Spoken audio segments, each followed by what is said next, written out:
2 years ago, I went into anaphylactic shock after using peptides that I got from a random site online. Please don't die like I almost did.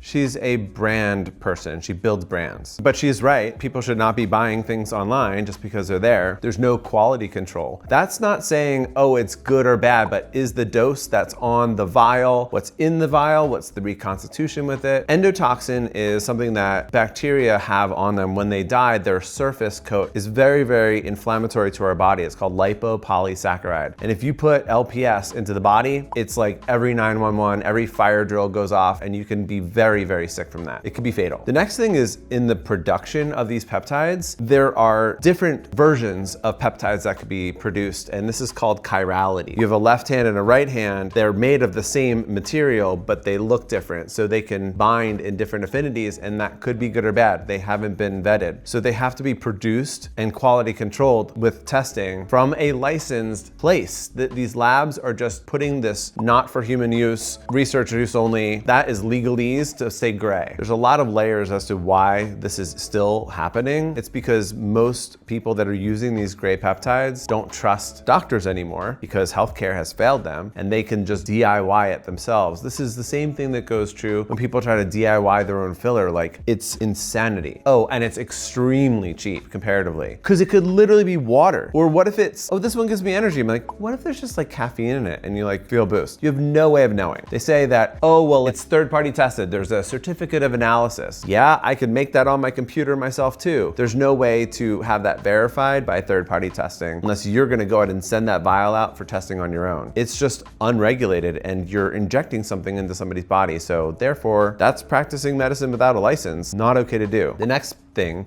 is taking a look at people's blood work. We have growth hormone secretagogues. These are peptides that help the body release growth hormone. Did you look at your blood work beforehand? Growth hormone stimulates the release of IGF-1, which is a growth hormone that's released in the evening. If you have a normal IGF-1, great. If it's low, maybe it needs to come up, but what if it's already high and then you overshoot it? Potential risk. And everything in medicine is to first do no harm, find the dose that gets you the result that you need. But peptides will not do what you want them to do if you don't have a good foundation. I think hormones are a much better and safer option because they persist within the body. They're a stronger signal. Peptides are like a light little whisper. They're little pulses of information to help guide a cell where it wants to go, comparatively to these really loud signals like testosterone or estrogen or thyroid, if you will. So if those are not optimized, what are you doing? Go to a doctor who knows how to treat people appropriately, delivering compassionate, patient-centered care, and you'll have a great doctor, you'll have a great relationship, and then you can work with it much safer and more effective.